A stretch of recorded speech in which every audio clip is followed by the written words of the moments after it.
pamusoro sangano ndichange tichitaura muzuva ranhasi pamusoro pechimwe chezvirwere chadai kutekeshera mukati menyika, asi chirwere chekuti vanhu vazhinji hatichizivi ende hatitauri pamusoro pacho, asi chinobata nokuafekta dzimhuri dzedu, chigoafekta kunyange isusu, uyezve chigobata kunyange vari munharaunda, kumabasa nemunzvimbo dzakasiyana-siyana. Chirwere chandichange ndichitaura pamusoro pacho chine chekuita noutano pamusoro pepfungwa yatinoti iyo mental health muchirungu. So the lesson that we are going to be talking about muzuva ranhasi iri pamusoro pe-mental health and you, iwewe nechirwere kana kuti neutano hwepfungwa. Muchaona kuti ndichange ndichikahanisa pakati pechirungu nechikaranga, nokuda kwekuti zvimwe zvezvinhu zvinoda kuti zvitsanangurwe, zvinotsanangurika zviri nani nechirungu, asi ndichazenge ndichizama zviro kwazvo kuti zvinge zvinokwanisa kunzwisisika muchikaranga chedu. Chiko chinombonzi mental health, kana tiri kuti pamusoro pe-mental health, muchaona kuti tine vanhu vatinoti vanhu vari kurarama in a health state, kana kuti vane hutano hwakakwidzima hwepfungwa, kozoti vanhu vatinoti vane hutano hwakuti kanganisikei. Kazhinji vanhu vazhinji tinoziva kuti tine vanhu vatinoti mukutaura mapenzi inonzi psychosis mukati mechirungu, kozoti vanhu vatinoti vane hutano huri nani mukati mepfungwa dzavo, vatinongoti hado vanhu vari right mukati mekurarama. So mental health ine chekuita nehutano hwepfungwa dzako, pane pakati pekupenga nepakati pevanhu vatinoti vari normal. Pakati apa pane zvimwe zvezvirwere zvakati wandei hatichakwanisi kudzika nazvo, asi ndoda kuti denhe pfungwa dzenyu pakutaura kwandichaita nemukupera kweleseni, munge madenheka pfungwa kuti muzive nekunzwisisa kuti kune zvimwe zvezvinhu zvatinofanira kuti tidzidze nekunzwisisa pamusoro pazvo, tibetserana mukati mokurarama. Yakambonakireiko iyoyi inombonzi mental health? Mental health yakanakira nekuti ndicho chinhu chinoita kuti ukama hwako nehanzvadzi yako hunge huri pari nani. Ndicho chinhu chinoita kuti kasevenzere kauri kuita kubasa kako kange kachigamuchirika. Ndicho chinhu chinoita kuti vanhu vakunzwisise kana kusakunzwisisa. Ndo chinhu chinoita kuti kagarire kaunoita mukereke, nemasenzere aunoita nevamwe, nemabatire aunoita hama neshamwari ave anogamuchirika. Saka tichange tichifamba nazvo mbichana saizvozvo. Ndichapinda pakuti ndikutsanangurirei statistics ari mukati menyika ino yeZimbabwe pamusoro pe-mental health.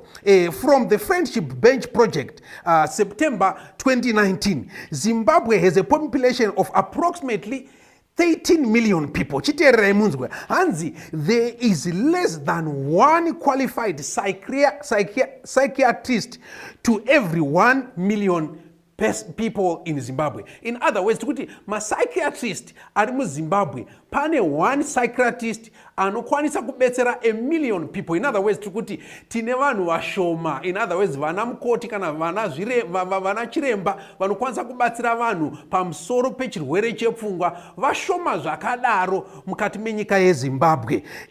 Imwe point iyo inotiyo there are 9 mental institutions mukati meZimbabwe ino, 9 Zimbabwe yose mental institutions, but only 2 have psychiatrists. In other words, out of the 9 zvipatara zvepfungwa zviri muZimbabwe, 2 zvega ndo zvinana mukoti vanokwanisa kubatsira vanhu. Saka muchaona kuti zvirwere izvi zvinogona kuti remera nokuti netsa kuti zvibetserekane nazvo, nokuda kwekuti munoti torine shortage yana mukoti vanokwanisa kubetsera vanhu maererano nezvirwere zvepfungwa. Hanzi kusvika pari zvino there are no facilities for children kana chembere pamusoro pezvirwere zvepfungwa. Saka in other words, kana mwana achinetseka nechirwere chepfungwa chine chekuita nezvatichange tichitsaura nezvazvo, kana kuti vanhu vakuru vachembere, hakuna zvipatara zvakagadzirirwa mukati meZimbabwe zvinongoona vanhu ivavo specifically. Chiriko ndizvozvi zviri kungobata general yevanhu vanorwara nezvirwere zvepfungwa. In other words, tukuti tine shortage yakadaro mukati meZimbabwe. Ikutori kudenha pfungwa dzenyu kuti zviri kuda kuti vamwe vedu vaone kuti voita sei tibetsere nyika yedu, tibetsere vanhu vanhu vedu pamusoro pechirwere ichi. Hanzi panapa the biggest issue inokanganisa pamusoro pezvirwere zvepfungwa atingati common mental disorders, kushayiwa. Muchaona kuti vanhu vazhinji vanobatwa nezvirwere zvatichati denhei kana kutaura pamusoro pazvo zviri kukonzereswa nekushayikwa, uyezve neyatinoti stigma, kuya kwatinoti vanhu vanopuhwa mazita kana kuti vanonongedzerwa mazita. Zvikuru mukaona vanhu vakange vakabatwa nezvirwere zvakaita seHIV, iko zvinoti chine chirwere cheCovid-19 chekuti munhu akangokosora patooneka stigma associated with kukosora kana kuti kubuda dziwa, munhu akutotaurwa mazita, akutarisirwa pasi kana kuti vanhu vakusuduruka kubva kwaari. Zvinokonzeresa zvimwe zvezvirwere zvatichange tichitaura pamusoro pazvo. Chiteererai munzwe imwe point iripo iri kuti 1 in 4 adults in Zimbabwe suffer from a common mental disorder. 1 in 4 adults in Zimbabwe. In other words, tiri kuti isusu ukatoverenga vanhu vana pamuri ipapo umwe wachone atori nechirwere chataura, chimwe chezvirwere chatinoda kutaura pamusoro pezvazvo, chinova ndizvo zvakafanana neanxiety, depression kana kuti stress kana kuti post traumatic disorders. Muchaona kuti ndizvo zvimwe zvezvirwere zvinoita sei zviri kukanganisa nekuremera vanhu mukati medzimba nemukati menyika yedu. Hanzi panapa, your mental health impacts every element of your life. Sekutaura kwana mbeta pekutanga kuti chinhu chinonzi utano hwepfungwa chine chekuita kana kuti chine zvachinokanganisa mukati mekurarama kwako pese pauri, uri mumba, uri baba, uri mai, uri sekuru, uri mbuya, uri kuchikoro, uri kubasa, kunzvimbo dzese dzakasiyana-siyana dzatikange tichiitira mabasa edu kana dzatingafarira kana dzatingaungana kana dzatingabatana savanhu. Kune zvizhinji zvinoitika ikoko zvinoda kuti pfungwa dzedu dzinge dziri noutano hwakanaka tibatsirana mukati mokurarama.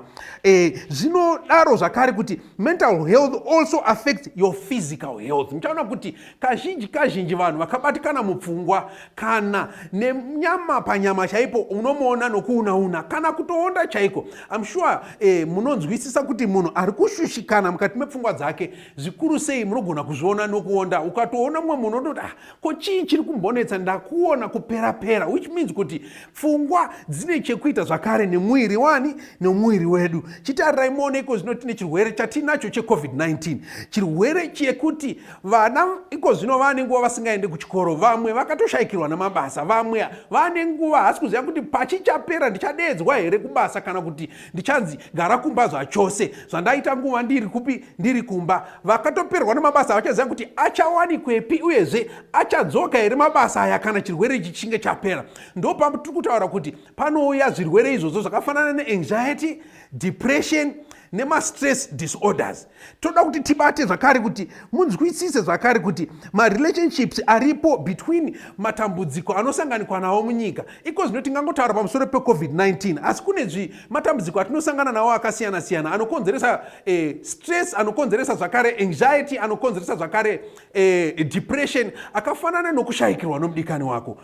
Ukashayikirwa nomudikani, muchaona kuti kana tiri kutsanangura pamusoro pezvirwere izvi, pane period inotarisirwa kuti kana munhu achinge ashayikirwa kana kuti apindana nedambudziko ringaita kuti afunganye pamusoro pedambudziko iri, pane nguva inotarisirwa kuti kana akaita mwedzi kana mwedzi muviri achiratidzika kushushikana, hazvifani kuzopfuura kupinda mugore. Munoona kuti anenge atone disorder yakutoda kuti apinde mukubatsirwa. Yes, tine nguva yekuchema yavanoti pachirungu iyo it's time grieving period yemunhu, ende takasiyana-siyana mukugamuchira matambudziko atinoita mukati mokurarama. Asi mukusiyana kwedu there is also nguva yakatarwa inoonekwa kuti kana wapfuura nguva yakati zvakutarisirwawo kuti munhu ari muna Kristu ange aine tarisiro yekuenda mberi neupenyu zviri nani kunyange akashayikirwa, ange aine tarisiro yekuenda neupenyu zviri nani kunyange basa rakapera.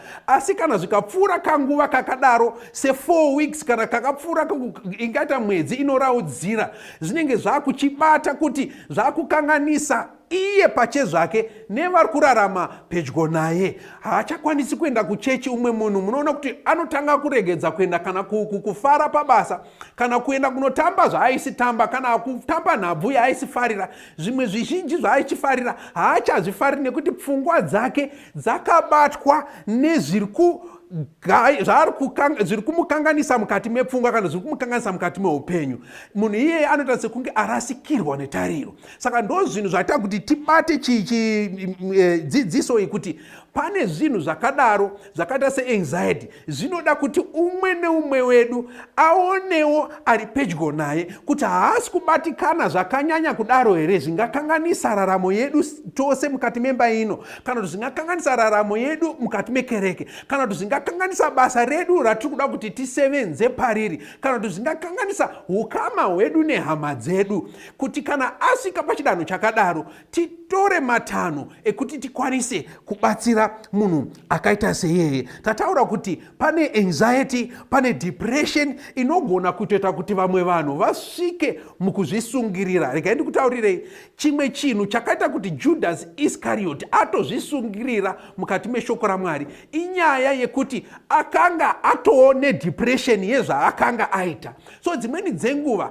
tinogona kuti kana paita chimwe chinhu tibata moyo zvakadaro zvakadzama zvekuti tinoshaya kuti hakuchisina angandibatsire, zviri nani hangu ndipfuvure kana kuti zviri nani ndife. Kune vazhinji vanhu iko zvinezvi mukati medzimba wekuti ukamona akabata shaya anobata shaya kwenguva yakareba zvakadaro zvekuti unotozobvunza kuti nhai muchiri pano here, kana kuti nyaya dzatiri kutaura muchiri kudzinzwa here. Woona munhu achiita zvekuvhundukira kuti okay manga muchiti kudii. Inyaya yekuti pane zvakamubata zviri kutoda kuti timubetsere. Saka vanhu hatina kunge takadzidziswa kuti ukaona munhu achiita kahunhu kakadaro kekuti anovhundukira zvimwe zvinhu zvokuti muripo asi iye hapo, mukutaura kwamunenge muchiita ari kutoda rubatsiro rwakapfuura kunge muripo pamwe chete, rungada kuti mushanyire vana chiremba, mushanyire vafundisi, mushanyire vana sekuru, kuti mudzokedzane musvike mukutaudzana nemunhu kuti chii chiri kukushungurudza mukati meupenyu hwako, ende tingakubatsira zviri sei, kana kuti tingabatsirana sei kuti zvingewo zvinoita zviri nani. Ndataura kuti chimwe chinhu chikuru chinoshungurudza mukati menyika, zvakafanana nemukati menyika muno meZimbabwe, ihondo yekushaya chouviri, chokubata, chokudya. Mangwana ndichadyei, mangwana ndicharara pai, zvino vana vangu zvandiri kurwara ndikafa vachasara nani, zvino mwana wangu zvaakoniwa kubuda mubvunzo dzake zvakanaka, kana achaita seiwo vamwe vake zvavakutoenda pane zvidanho zviri pamberi iye achingotenderera ari pachidanho chimwe chete. Zvino mwana wangu zvaari kuita, zvino mudzimai wangu zvaasiri kunzwisisa zvatiri kuzama kutsanangurirana pano kuti tiungane tiite zvatinofanira kuita mukati meumba, ndichaita sei? Vanhu vazhinji vanobatwa nezvakasiyana-siyana zvinobata pfungwa. Ndosaka ndati chirwere cheanxiety, chirwere chedepression chinobata zvakadaro mararamiro atinoita, chigokanganisa kararamiro katinoita. Regai nditaure zvakare ndichiti musakanganwa kuti vamwe vanhu vanobatwa nedepression, vanobatwa neanxiety, vatinavo mukati medzimba dzedu vana vaduku. Ivava vana vaduku ava dzimweni dzenguva hatizvioni. Ndati ndingopa example imwe chete. Ndati mukaona imimiko zvino izvi mwana ashayikirwa navabereki vake otorwa onorarama ari kwavatete, haana kukurirako, ava nemakore 10 iko zvinozva, haazivi kararamirwe kanoitwa kwavatete. Dzimweni dzenguva tete vanobuda mumba vanomona akagara pabwe akabata rushaya, havakasiri kunzwisisa kuti anodaro mwana ari mukati mekufunganya nokuda kwedambudziko rakamuwira. Asi kazhinji isusu vanotongoti sumuka enda unoshanda sevana vamwe, enda unomhanya, enda unotamba navamwe, mhanya enda unoita zvinhu navamwe, tichitotadza kumubetsera from where they are panguva yavanenge vari. Ngatiteerere munzwe vana vaMwari. Iko zvino izvi tine munhu wekuti uyo mudzimai anogona kunge akashayikirwa nemurume mukati mekereke, aiseomira pamberi pesangano achiparidza, achidzidzisa, achimira pamberi pesangano achibetsera vana vaduku, achiita se nekuda kwezvakamuwira. Mazuva ano kana mukamuti toda kuti muite deaconess, hanoti chimbomirai, toda kuti ubetsere vana, anoti chimbomirai. Tinofana kuti timunzwisise, timubatsire kubva dambudziko raari adzoke pane zvaakanga ari, kwete kuti tinomira pamberi pesangano tichitaura kuti ano kune vamwe vaimboshanda bhatiko zvino havachadi, vamwe vanhu vanotoita kunge vanobatwa nemweya wakaipa. Hauzi mweya wakaipa, asi kuti pane zvaanenge asangana nazvo mukati meupenyu zviri kuda kuti iwe nesu tive mabrothers keepers, tisvike pedyo naye timubatsire from where they are standing. So kazhinji ndinoti tinotikanganisei dzimweni dzenguva mukutsanangura kana kuti mukuona tigokanganisa mukubetserana, zvinozoita kuti vamwe vanhu anoguma asisauye kuchechi. Munomutsvaka munomona ari kumba kwake zviro kwazvo atoriko ende mutano, asi haasi mutano mukati mechi, mukati mepfungwa.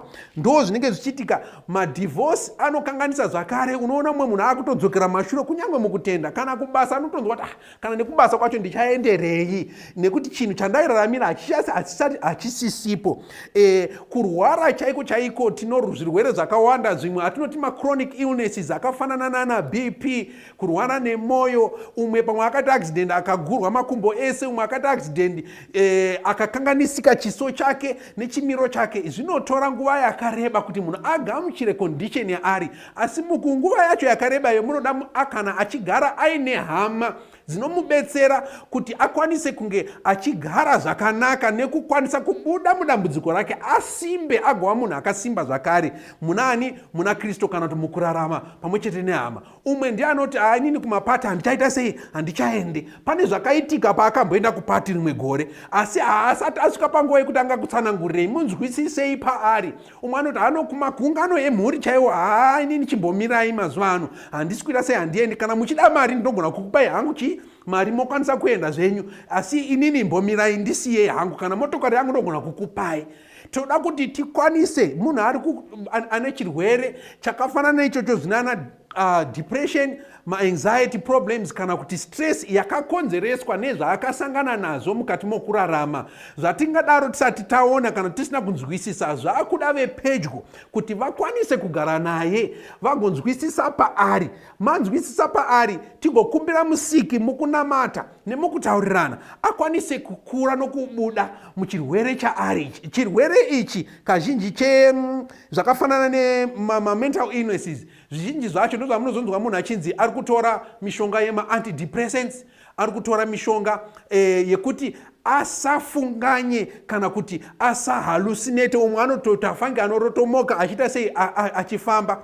I'm sure iko zvinhu munonzwisisa. Munogona kuona munhu wakatomira pamarobots akabata motikari yake steering, ndiye ari kutodriver but ari kumwiza maoko sekunge ari kutaura neumwe munhu. Pane zviri kuitika mupfungwa. Umwe ari kutofamba zveshuwa achitopopota kunge ari kutaura nemunhu waari kutaura naye. Ndo zvimwe zvinoratidza kuti pane zviri kunetsa nezviri kumusimbira mukati mepfungwa dzake. Ndo zvinhu zvatinosangana nazvo vana vaMwari. Saka ndangoti tirene pfungwa dzenyu kuti we need to research more. Ngatitsvakei pamusoro, tive ne-in-depth knowledge, tive neruzivo rwakadzama pamusoro pezvinhu zvakaita se-anxiety. Anxiety ine mazita mamwe akasiyana-siyana, masubtopics ari paisi payo atisingakwanisi kutaura nawo nokuda kwenguva. Kozoti depression zvakare inouya zvakare ine nzira dzakasiyana-siyana zvokuti zvinoda kuti iko zvino neteknoloji yataanayo uringoendawo kunyange paGoogle chaipo umbononzwisisa kuti zvii zvinotaurwa pamusoro pazvo uyezve zvingabatsiranwa sei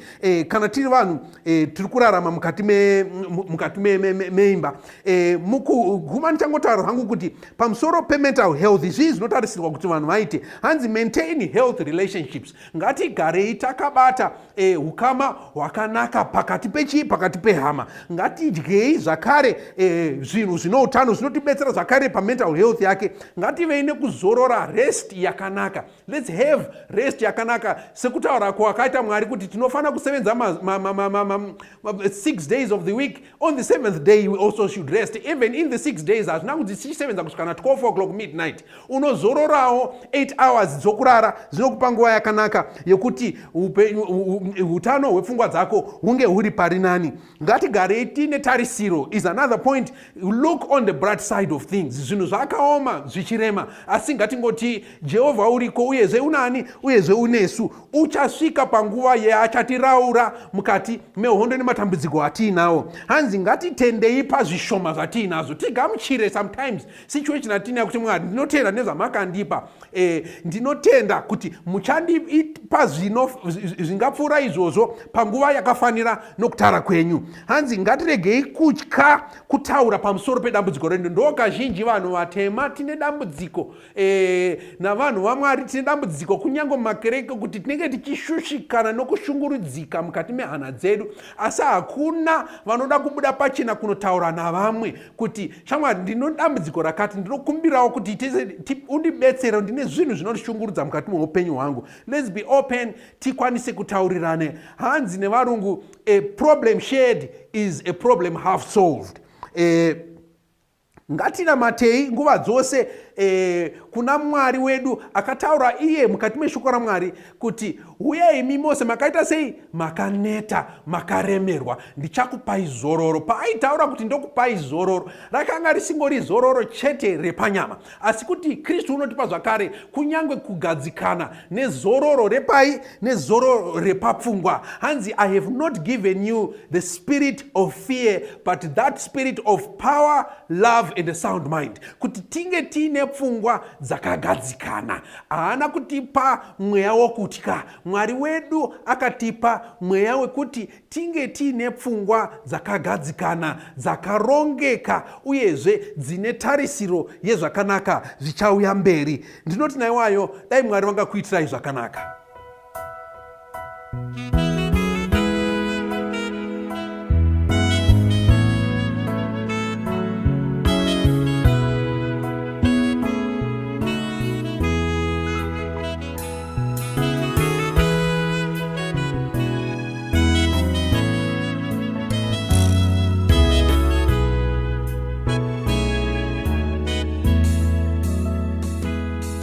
Ngatiimbe rwiyo runotifadza, nguva shoma toyenda kumusha. Usiku wapera, musi unosvika, tinoyenda kumusha zvino. Tinoyendayo, tinoyendayo, tinoyenda kumusha.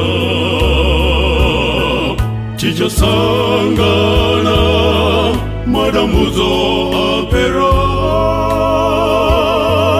nguva shoma tinoyendayo. Tichaita basa rotinokwanisa, nguva shoma toyenda kumusha. Tsitsi dza Mwari dzinotisimbisisa, tinoyenda kumusha zvino. Tinoyendayo, tinoyendayo, tinoyenda kumusha.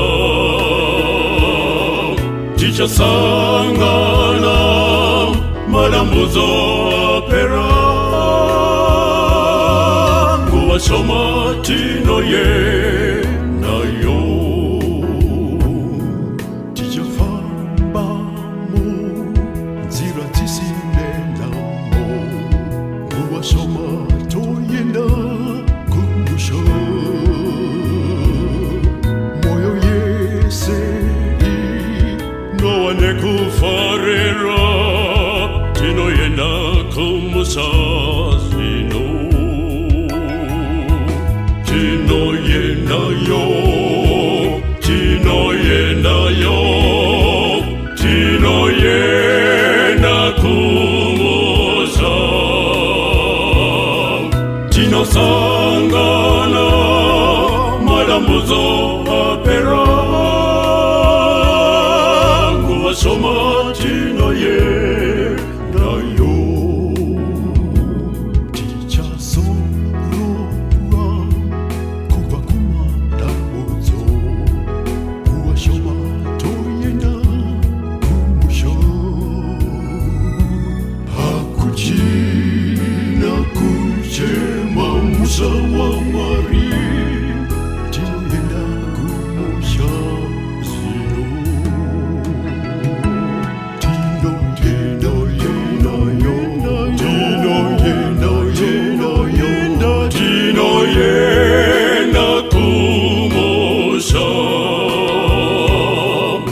inosangana malambuzo apera kuwasoma tino ye